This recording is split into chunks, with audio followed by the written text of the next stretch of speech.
Hey Brownsville, welcome back to season 2 of Brownsville at Large. I'm your host, Tino Villarreal Jr. Today, I am honored to talk to someone whose leadership and vision has played a major role in transforming this city. We're talking about big projects, major economic momentum, and the future of Brownsville. But before we get into all of that, we want to start with the person behind it all. Joining me today is Brownsville City Manager Helen Ramirez, the very first female city manager in our city's 171-year history, and someone who's dedicated her life to public service, innovation, and community building. Helen, welcome to the show. Helen, thank you so much for joining me here at Brownsville at Large. As you know, we completed season 1 last year, and now we start a brand new season. You get to see a brand new set, right? We try to keep it kind of in the same form and fashion as the previous set. But what do you think so far of just what you see around here from Brownsville? Well, to me, it's all one city. It's UTRGV, GBIG, the fire department, Visit Me Tech. So it's really, and it's very you. I love it because this really speaks about our commissioner at large and really who you are and how well, you're one of the people that really brings us all together as a community. So I can see that it represents you well. Well, I'll tell you something that excites me is that season 1, my Mhm. very first guest was our mayor, John Cowan. And it was only fitting that Mhm. season 2 begin with our city manager, and not just our city manager, but the first female city manager in the history of the city of Brownsville. And so that's a huge Yeah. achievement, huge accomplishment. We're going to dive into so many things that under your watch, the city has grown tremendously, and I want to discuss that. But before we get there, I want you to feel comfortable in the set. I started this new thing for season 2. It's called 21 Questions with Tino. So we're gonna start with rapid fire, just quick answers. Don't think about them too much. It's just to kind of get things loose and for us to just have an awesome conversation. First question: what's your go-to coffee order? Oh my gosh, I love a flat white. It reminds me of when I was in Australia with my husband, and it's not quite a cappuccino or a latte, it's just perfect. So that's my favorite. Perfect. Morning person or night owl? Night owl. You can see my emails at 11 p.m. Sometimes you send me emails, and so, I'm a night person. I love it. Morning, grouchy, don't talk to me in the morning. If you could only eat in one Brownsville taco spot Oh my the gosh. rest of your life, where would it be? Sorry, guys. El último taco. That's a good one. What song instantly puts you in a good mood? Gosh, there's so many. Go Um, to. You're not feeling good. You just say, I turn this song on, it's going to put a smile on my Bob face. Marley. Any Bob Marley song. Favorite childhood cartoon? Bugs Bunny. What is one thing you wish more people knew about Brownsville? Gosh, the authenticity of the people. Describe yourself in one word. Hurricane. What was your first job ever? Ever. Oh, I was a volunteer at a hospital, engineering department. Wow. SPI Beach Day or a walk at Linear Park? Walk at Linear Park. Secret talent or the closest thing to one? I can do the Running Man. Yeah. We may have to ask you to show No, off. not in heels. um, Dinner with any historical figure. Who is it? Mm, Paulo Coelho, the author of The Alchemist. Okay, that's a good one. What app do you feel you use way too much? Gosh. Um, Probably like the news break. Okay, Uh-huh. mine would probably be Chat GPT. Okay. What's something you're scared of? Gosh, I'm not scared of many things, not even death. But I'm scared of not considering all my enough options when I make decisions. That's a good one. You know Mhm. mine? What? Clowns. If you weren't in public service, what would you want to be doing? I would work for a private company and really just work with developing countries around the world, doing some sort of nonprofit work. Favorite movie of all time. Moonstruck. Last thing that made you laugh really hard. I don't know. I fell in front of on 10th Street going down, and I usually laugh because I'm in heels, and you should be careful. And I just fell, and I'm like, ah, What's your favorite comfort food? cottage pie. Okay. You're gonna have to Don't make tell me me some. abuelita and sus enchiladas because that's also very good. What habit do you want to break but probably won't? I am 24/7, so sometimes I want to slow down, but it's hard to. So I have to be really structured to do that. So Um, Dogs, cats, or neither? dogs, but I don't have one yet. Okay. If you could be famous for something ridiculous, what would that be?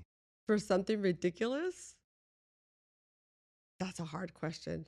Okay, we can Okay, skip we'll it. come back. Yeah. What's one thing people would be surprised to learn about you? That the way I relax is watching cooking shows. That's what I like. And nothing to do about politics or government or anything, just watching, the British baking show. Okay. Do you like to cook? Yes, I do. I don't cook a lot, but when I do, it's good. It's with love. It's with love, and lasagna is my best. Yeah. So before we start diving deeper into Brownsville, I hope you're a little bit more comfortable. Just it's a conversation we're having here. Mhm. Obviously, there's cameras and there's all these things going on. Yeah. But I think the most important thing today is going to be to talk about the story of Helen Ramirez as city manager, first female city manager in the city of Brownsville, and all of the movement and all the progress and all of the growth.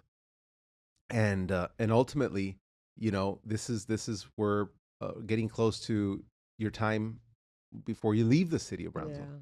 And so it was only fitting that you're here. A lot of people may not know so much about your story. So Mhm. let's go ahead and start with where you grew up. I know you're a Cali girl. Yes. Okay. What experiences and influences kind of have led you to Brownsville? So, Helen, talk to us. Yeah, so I was born in a small suburb of LA County. There's 88 cities, believe it or not, in LA, and close to Dodger Stadium. One of three girls. My father was an immigrant. He migrated from Durango, Mexico, Mhm. and married his sweetheart in Los Angeles. I think that growing up in Los Angeles, I lived in a community that was diverse. There was like a third Latino, a third Asian, and a third Caucasian. But the best thing about Alhambra is that it's close to East Los Angeles. So the best places where you would buy champurrado, tamales, that's where your go-to was, East LA. And so um, my family also was every summer we would travel to Tucson, Arizona, and El Paso, Texas. Okay, Tucson. My grandmother, my grandmother's family is from El Paso, and she was born there in 1922, lived to 101. So that's my goal. My goal is to live to 101. So you've got it in your blood. I got it in my blood. Texas is That my blood. that's awesome. And I think one of the things that really shaped who I became is I was raised by a single father. My mother passed away when I was young. I was 8 years old and left three girls, and really was raised with my father and my grandparents. My school, Catholic church, favorite park was about 3 or 4 blocks from my house. So really, community really helped me become who I am today. And so I really thank God and my family and my community for during a very dark time in someone's life. Really, I think of my childhood as a very happy childhood, Mhm. and living in that environment of diversity and love and support is so important. That's why when we think about one city, I really think of, that's who helps you through the difficult times and the good times of your life. And so living in that environment has always been very positive to me, for me. That's awesome. And so then, grow up in LA. Hmm. Then you were accepted to Cal Poly Sci. Yeah, Cal Poly San Luis Obispo, wanting to study architecture. And then I took a class with the city manager and the city attorneys from the city of San Luis Obispo, because that was one of our classes. And I was Mm-hmm. like, wow, city management is so interesting. What is that, right? I didn't really know what it was. And so I quickly changed. It was in the School of Architecture and Environmental Design. And I changed to city and regional planning, it was called.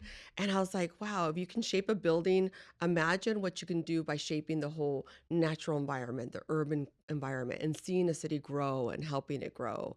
Um, but I also interned for the county of San Luis Obispo. I was the only Spanish speaking intern there, or any actually employee there in the department. And one of my projects was helping migrant workers housing. So that was a migrant worker housing plan. So even at Cal Poly, Latinos were about less than 7%. There were 17,000 students, but we held the first Chicano Latino conference there. Like we with Dolores Huerta and I remember the farm Well, those workers are some, movement. I'm dating yeah. myself, but it's Yeah, but okay. that's Cesar fine. Those are, Chavez yeah. and that was very important. And I think one of the things the motto of Cal Poly that I've carried myself through my years is learn by doing. So I talked to our employees. We have 1,300 employees in the city of Brownsville, and the can do, si se puede attitude. Mhm. You know, you're an executor. You're one of my commissioners that get things done. You want things done, but you also have to believe that you can do it and then follow up and execute. So that's what I'm known for. And that's a big part of, where I grew up. So then the career path takes off, Mm-hmm. right? Um, I know you're married to uh, un español. Un español. So just briefly, Yeah. so we can dive into city business, but what led you there to Spain, and then how do we get to Brownsville? Wow. Spain, when I was 14 years old going on 15, my father said, ¿Quieres una quinceañera or what do you want to do? I said, Dad, I was studying European history. I said, Okay. let me go to Europe. Let's go to Europe. Let's take that money and go to Europe. And it was a wonderful father-daughter trip. And when I saw Spain, I just knew at 14 that I would come back. I don't know when, but it was just something in my path, right? And so right now, there's a lot of study abroad programs. I know you take students Hmm. to Europe every year, but actually, with the dean of the foreign language department and the dean of architecture and environmental design, they actually created a program for me where I can get credits because I wasn't rich. I mean, I had to get college credits, and they designed a program where I could study geography, history, and planning in Spain, in La Complutense in Madrid. And guess who I meet there? A civil engineer. And we were really a really dorky couple because we would look at drainage and then talk about drainage and sidewalks. And those were our days. Those were the days of falling in love. And, lo and behold, he would come to Los Angeles. We would get married. And so in 2004, we decided to go to Spain. And I thought I was going to be there 5 years. I was there 10 years, 3 kids later, and working in international business development. So Wow. in cities such as Mozambique, Maputo, South Africa, and also India. So for me, when I see Brownsville, when I visited Brownsville, I thought the potential, right? I came from a perspective of a developing international community. I've always seen Brownsville as international. To me, even though we have a sister city, Matamoros, but Hmm. we have now a direct flight to Monterrey, Mexico. Yeah. So growing up in Los Angeles, the San Diego kind of Tijuana border, the Juarez, El Paso binational relationship. And to me, it's just Brownsville, Mexico, binational, international city. That's what I saw when I came here. And that's what has attracted me so much to Brownsville. And of course, the zoo. I love the zoo. I'm a big zoo lover, way better than the Yeah. San Antonio, Los Angeles Zoo, but I love Brownsville. That's awesome. So it led you here. I think before here you were at Hutto, Hmm. right? And so you were at Hutto, got to see a lot of that growth, right? Yeah. Right around the Austin area. Hmm. Um, so your career has been shaped by a lot of strong collaboration. Yeah. You have a lot of experience. Um, and what you call a people first leadership approach. Yeah. That's what I think Helen Ramirez is known for. So, who were some of the mentors and just pivotal role models in your life? I mean, I think you touched upon some of them, but anybody else that really kind of shaped that essence that you bring to the table? Sure. I mean, I think my greatest mentor was Henry Taylor. Henry unfortunately passed away during COVID. I think that was a Hmm. hard time for many of us. He was an African American, one of the first African American building officials in LA County. And it was interesting because when I was starting my career, he was really a mentor for Los Angeles County. And he was kind of at his peak of his career. And he really took me under his wing, showed me all the movers and players.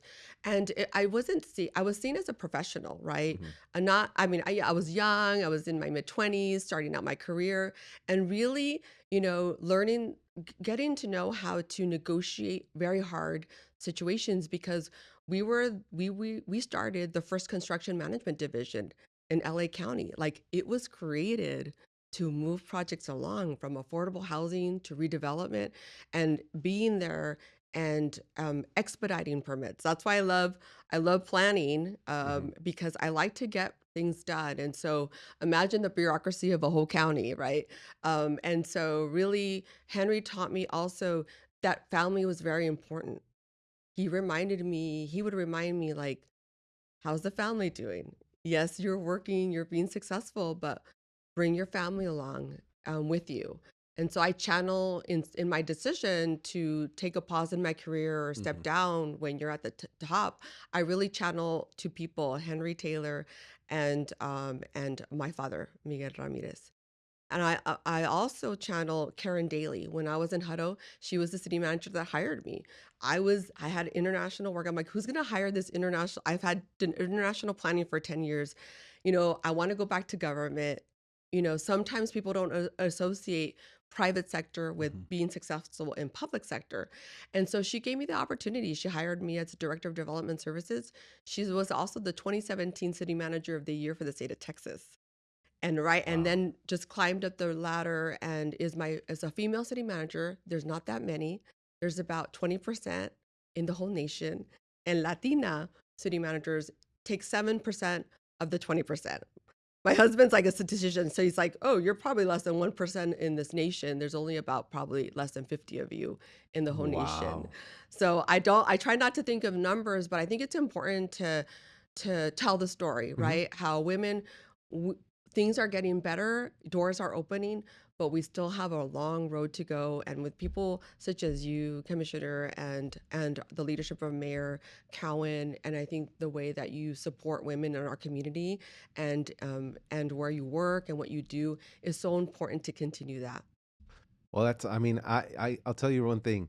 I tell everybody, women are kicking our butt as men, like left and right.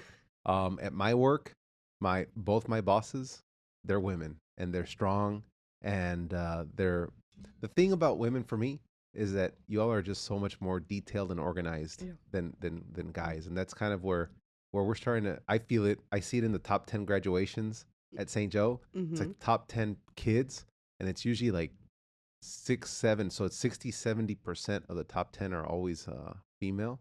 Yeah. But Helen, I've really enjoyed having you as our city manager. I want to dive into actual the your tenure, your impact. You've served Brownsville for several years now. First as deputy Mm-hmm. city manager, and now the first female city manager. When you look back at your tenure so far, what are some of the achievements that you're most proud of?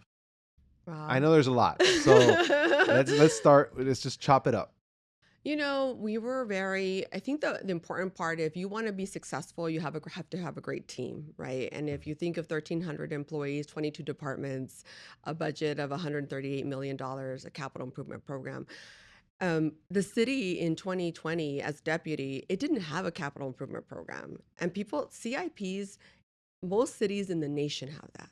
We had one for the airport, and one of the greatest things was opening the terminal, and a $90 million project Hmm. during COVID. So we didn't stop construction. We actually opened, and you can see, the groundbreakings with all our masks on. But we never stopped building, but really creating that capital improvement program that leads to Old Highway 77 being built, that $14 million project. So without a really good base decision making process, and then the ability financially being strong in the city.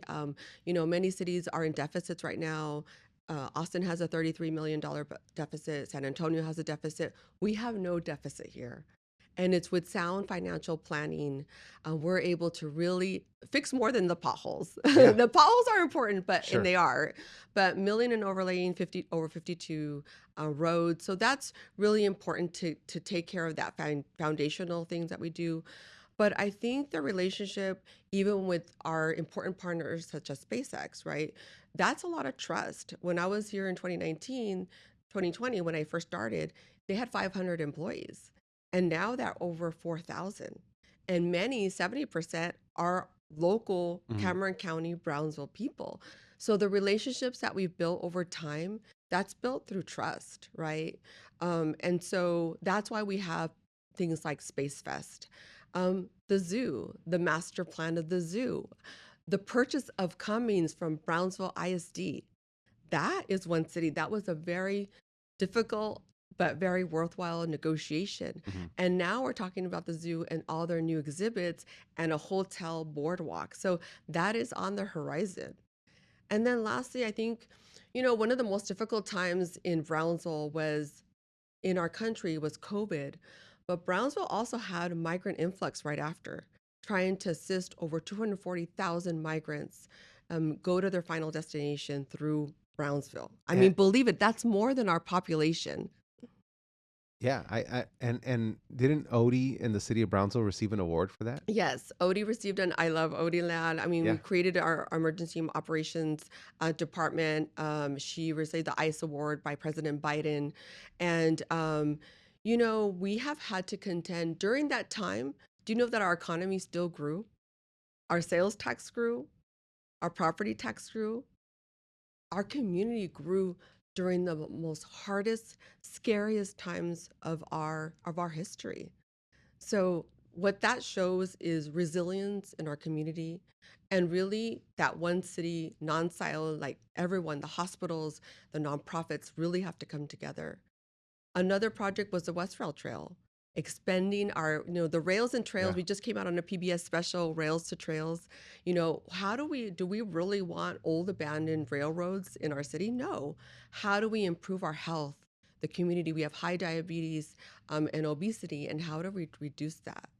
And last but not least, one of our major groundbreakings was the public safety complex.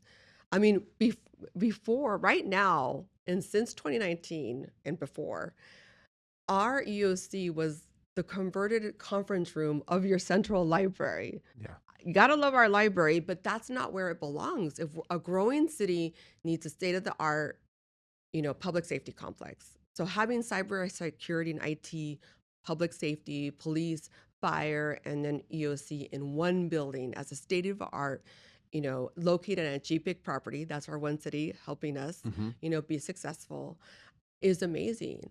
And last but not least, I know that was the last one, but I want to No, add that's one okay. more, is fiber. In 2014, 2017, we were identified as the least connected city in the United States of America.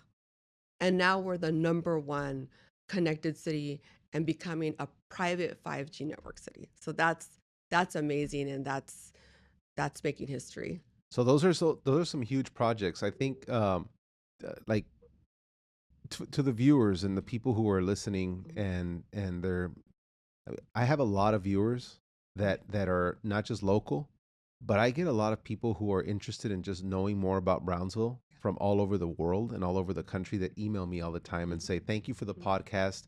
There's so much information here." Yeah. Um, the Emergency Operations Center, Hmm. how many of those all under one roof exist? I don't think there's any in the nation. When I was in Hawthorne, California, I was a senior planner there. We built a police station 911 dispatch. When Louisville is Hmm. Texas is finishing up their public safety, but it does not include all the different components. And it's an amazing building. But the fact of that multidisciplinary approach, what we've learned, I think what we're learning with the complexity of where we're going, is that who would have thought that our biggest threat to cities is cybersecurity, cyber attacks, not only for public sector, but private? Yeah. So we're addressing and we're putting everybody in that same building. But not only that, we're creating a multi-purpose community center so that our residents can become, when we have the hurricane awareness fair or whatever we have, our community will be able to go, and it seats, hundreds of people. So they'll be able to really have training and bring a regional, become a leader in the region. And I think that's what Brownsville's become through the leadership of the mayor, city commission, and all the commissioners. You've taken a huge leadership role, not only in the RGV, but in the state of Texas and with this project in the nation. Yeah, I think, and there's always going to be critics of Oh, everything yeah, we do. everything. Um, People are wondering, why are you moving the police station Hmm. out of downtown Brownsville? Why are we moving away from the heart of Hmm. Brownsville? And I think people just need to understand that Brownsville, we're I mean, I think you as a city manager have shown us as commissioners that we're not just thinking 5, 10 years from now. We're thinking Hmm. 20, 25 years from now. What does Sure. Brownsville look like? What does that trajectory look like? I mean, how many houses are being built in that northern corridor between the two master plan communities? It's It's about approximately 6,000 homes. about 6,000 new homes Yes, new to homes. expect Yes, in that area. yes, And yes. so when you look at Brownsville's growth north, Hmm. you look at SpaceX and their 4,000 employees, and they're getting close to trying to double that amount because Hmm. of I mean, the rocket launches that they want to continue Hmm. getting once a month, once a week. I mean, there's all these rumors, but obviously they're gearing towards more people, Hmm. more homes, more jobs, more growth. And all of that's moving Brownsville a little bit north. So in the future, that police station is going to be probably dead heart in the Hmm. middle of Brownsville. That's hard to fathom right now. But that GBIC property is kind of in there. You're absolutely right. When we look at one of the most important, exciting projects that you'll see, Brownsville's embarking on a lot of master plans. Our housing master plan, our Parks Recs master plan, and I would say the mother of all master plans is the comprehensive plan. And that Mhm. really tells us where we're going to grow. We had to redistrict a couple of years ago because 33% of our growth was north. And so if we look at our districts and where we're going, you're absolutely right. The center of town, I know it's hard to fathom maybe, but maybe in 10 or 15 years will be that 550, 511, I-69 corridor. No, it's shifting north. But we'll never forget about our downtown. Our Sure. downtown, we're doing a downtown renaissance master plan. It's el corazon. It's the heart of the city, our downtown. And that's why we're putting $14 million of water and wastewater projects. Our new affordable housing, it's all downtown. Our new grocery store that's going to open, on Elizabeth Street, it's in downtown. So I think what we can do is be successful not only north with the Port of Brownsville, the second causeway, right? TxDOT's having public comment on where the second causeway goes. That goes through all our growth area in Brownsville. What do we want to be when we grow up is something that we're all really going to talk about in this coming year. But what I love is the connectivity. We did a mobility plan. We had never done our own city mobility plan. There was a thoroughfare plan, a regional plan, but imagine you're determining what connectivity we should have with SpaceX, with the port, with the LNGs, because at the end of the day, we did coffee and careers.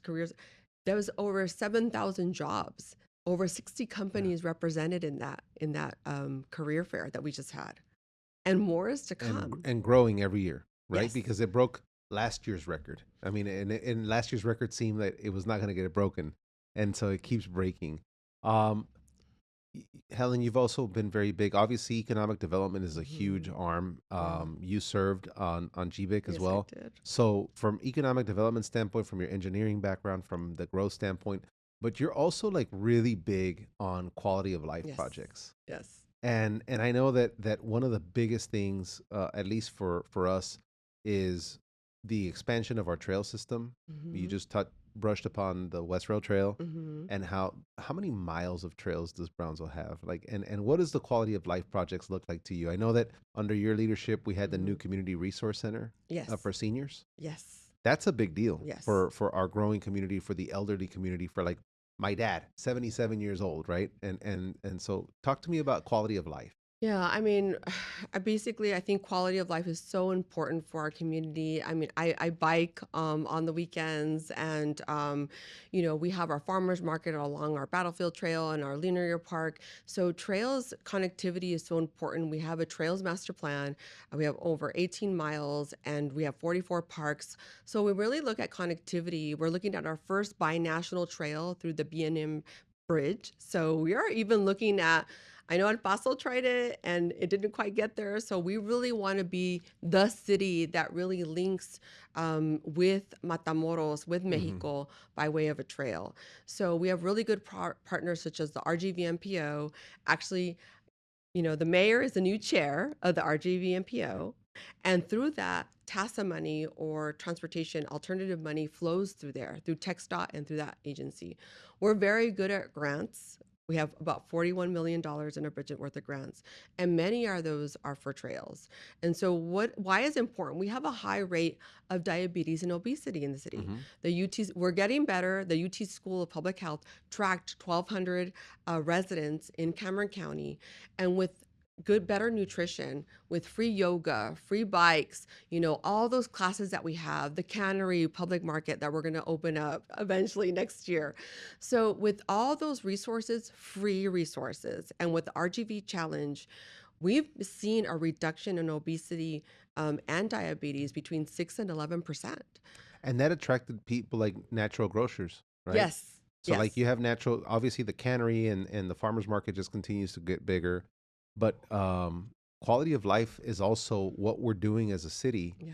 And Dr. Rose Gowan had a huge role in being one of the pioneers for that in the trail system. But uh, I think there's another healthy Yes, coming. Is yes. that, can we talk about that? Yes, we can.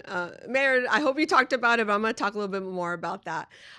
So the mayor was invited and applied for the Harvard Bloomberg city leadership cohort. We're Mm-hmm. number 9, 47 cities throughout the world, including like Mannheim, Germany. I mean, that were invited in Ecuador and Mexico, parts of Mexico, Merida, Mexico. And Brownsville is the only one of 2 cities in Texas that were invited to participate. And what we have to do is pick a project that's hard to be successful in, but very much needed, like a pain point. And health is an important part of what we need to improve our health, right? And that's for long living, right? And happy and good living. And so what we said is, why don't we talk about how or work on how parks, trails, and recreation can improve our health to reduce diabetes and reduce obesity in our city. That's a lot. That's a long sentence, and it takes a lot of partners like the UT School of Public Health, like Dr. Gowan and BCIC, such as UTRGV, and many of them to work together, but to also track it. Everyone wants data. When we spend money on taxpayer money, they want to know what are the results of Mm-hmm. this. And so we're going to create innovative. We're on the innovation track of creating, and this is all free, paid by Michael Bloomberg, so no taxpayer dollars are being spent on this. And they're even actually looking at or giving us a grant. And we're going to survey our residents. Do you know that there's a population of cohort of men between the ages of 25 to 40 that are the least active in our community? Believe it or not. Wow. So we have that challenge, but we're collecting the data on how they're going to engage those that don't use our parks. Mm-hmm. We got to talk to the missing population, Mm-hmm. and those that we really, so it's going to them, going knocking on doors and asking them, how can you be part of our system and use our parks system ecosystem better to be healthier? So we're really excited. And so it's a 9-month process, right? Wow. But it's because it's a serious process. It's a tracking process. With our P5G network, we're going to be able to track how many people use our trails, how many kids are using our parks. What's missing in our system? How do we improve? With the Youth Commission, they were part of our. You founded that. I'm going to say, and I remember I was at an event in McAllen. They said we would like a youth commission over there. Yeah, it's so cool to hear from the kids. And I've also heard a little rumor that we might get a Sprouts. Yes, yes. And so their first quarter, I'm glad you're talking about that because, We talked about we love HEB. Hey, we got more than 5 HEBs, and Yeah. even Matamoros has HEBs. But it's good to have diversity in cooking and living. And some of our kids have allergies and need Well, that it's kind of it's it's diversity. it's niche, right? Mm-hmm. Like I mean, I'm a HEB, that's where I shop, but there's some niche products that you can only find at a natural grocers or Right. at a Sprouts. If you're vegan, like there's different Mm-hmm. choices. Not that HEB doesn't have them, Yeah. but that's their niche, right? Right. They dive deeper into certain brands that people are looking for. And now here in Brownsville, the excitement is that people are actually looking for that. Right. If we wouldn't be looking, they wouldn't be coming. Um, our economic development, Brownsville obviously has new downtown businesses, and we Mm-hmm. can sit here forever, but just an overall from Helen Ramirez, city manager, your tenure here, you have major downtown businesses growing. Mm-hmm. You have airport growth and a runway expansion Expansion. with $18 million. You have the LNG plant Mm-hmm. that's just booming. You have SpaceX that is growing. You have the Port of Brownsville that's bringing a lot more industry, and the you have the industrial park with GBIC and the Mm-hmm. tech district. Then there's two private industrial parks growing. You have two master plan communities. The capital improvement plan. I mean, you look at downtown renovation and the private investment in Mm-hmm. downtown, the water wastewater lines that were improved, 52 streets and roads, Old Highway 77, 14th Street, everything that's coming, Mm-hmm. Coffee Port Road, Old Alice. So Helen, there's just so much under your watch that if you were to talk to me and the citizens of Brownsville as you move on to the new phase in your life, Mm-hmm. um, 5, 10 years advice, Yeah. projects that you see that are coming that we need to really like finish. Mm-hmm. Like, what homework do you leave us? Wow. I mean, I think that you have the momentum. You also believe in yourself. I think the mentality of like, I remember I would get calls back in 2019 from residents saying, "When is SpaceX leaving?" And they had built with the manufacturing, and I said, well, unless you have a crystal ball, I don't know. What I know is that they're here now, and we need to make the most of the momentum we have.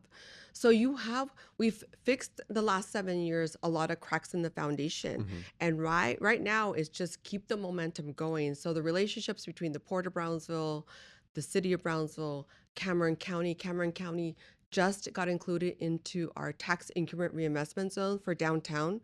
So, with the county and the city working together, we can really ensure that our MBCIC and GPIC, everyone needs to work together. Continue that collaboration because that's how what you're going to make successful, right? The one city, I think it needs to continue because if we're siloed, we're going to get there, but it's going to be long and painful. Right? Yeah. You have that acceleration because we really take the time to talk and bring everybody together. And so that philosophy of the mayor and the commissioners do a great job. You're everywhere, right? And so continue that. The mobility plan, we're collecting a capital recovery fee. You know, the next CIP, the next 5-year CIP is where should we be spending those dollars, giving the new funding that we have. The expansion of the airport. We're gonna we're working on a new commercial airline. Yeah. What's after that? We're already the new terminal is already full. So what's the next? Should we be looking at the expansion of our airport? Should it become a spaceport?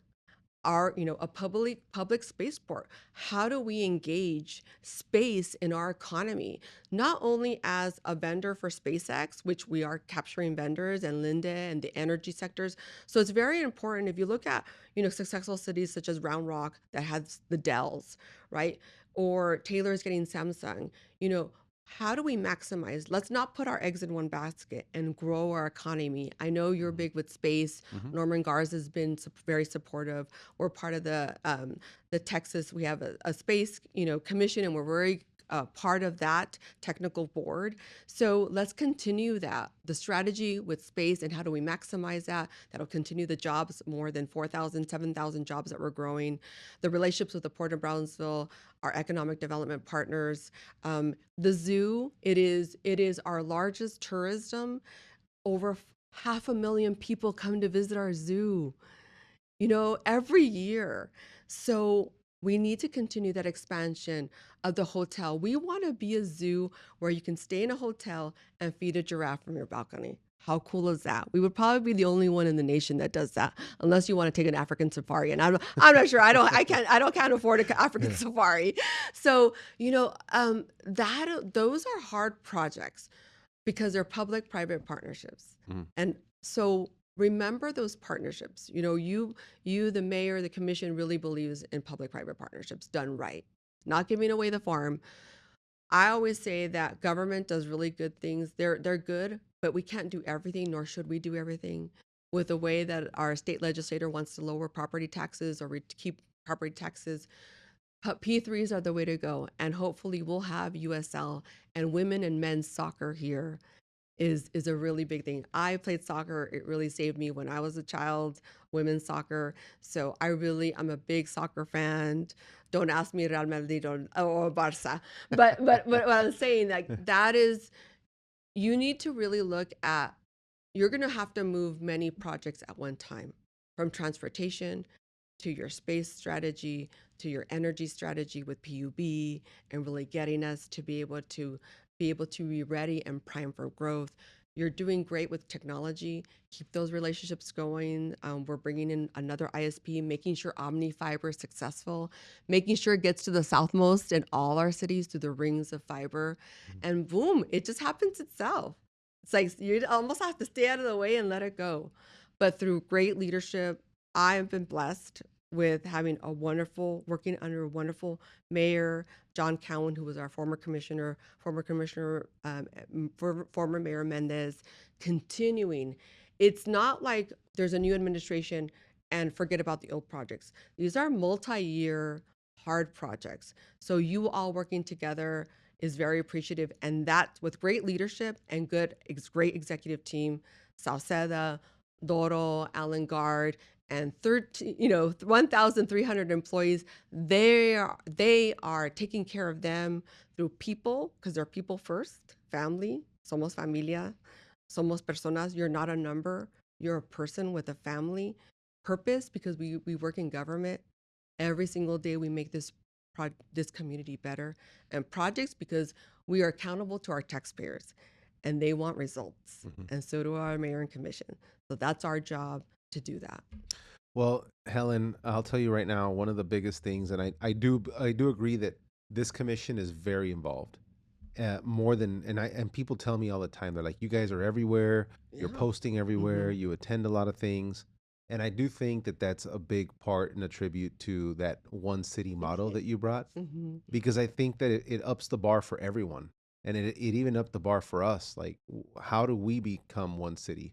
Uh, we have at-large commissioners, we have district commissioners, and ultimately nobody knows the difference because the one city motto, all the Hmm. commissioners want to be involved in everything, and that's a good thing. Yeah. It's like we have six at-large commissioners because everybody is attending all of the different events across the city. They don't just say, "Well, that's not my district. I don't care." They're there to say, "How can we help this district?" And they focus on theirs, but they have no Yeah. problem moving around, and it's made our job so much easier. So I want to thank you for, of course, being the first guest of season 2. Yay. Thank you. Um, Thank you for all the years of service and the efforts that you put into Brownsville.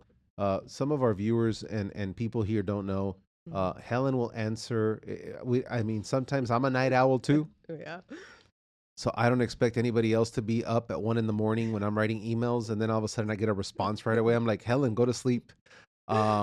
Same thing. Sometimes we're up early and Hmm. we have a need early in the morning, and even though you said you're not a morning person, we receive an email back at 7 in the morning, at 6 in the morning. So we wonder, how does Helen sleep? Where does Helen sleep? What does she do? You're like Superwoman. But you've definitely played a massive role. You will forever be a Brownsvillian Yep. in the hearts of everybody here. Hmm. You always have a home in Brownsville, and just through thick and thin, like you said, things got done. Hmm. And no matter what, people can't ever take away the progress under your tenure here. And we hope to do the right thing and hire the right person that's going to have to fill some Yeah. major shoes. And because the progress really, it can't stop. You've laid the foundation, Helen, and Thank I you. hope that we make you proud on building on that foundation. Thank you for sharing your story, for leading with vision, for your collaboration, and most importantly, the heart that you put into the city. Brownsville is moving forward through your leadership. And so at this time, I have my partners here at Studio X. I have a little something for you. It's just a small Oh, token thank of appreciation. you. I love it. Oh, thank you so much, Commissioner. That I is love flowers. I don't get enough from my husband, Juan. So so that is just a thank you from Mayor John Cowan, Mm. from all of the commissioners, and obviously from me. And I can't thank you enough for being on the show and for everything you've done for our city. Brownsville, that wraps up our first episode of season 2 in the new studio with our partners at Studio X and our lovely, beautiful, and amazing city manager, first female city manager in the history of the city of Brownsville, and a lot to share. We could have made this show 10 hours, but there's so much in there and so much that you've done. That wraps it up. Helen Ramirez, thank you for being on the show. Thank you for having me. Love the city.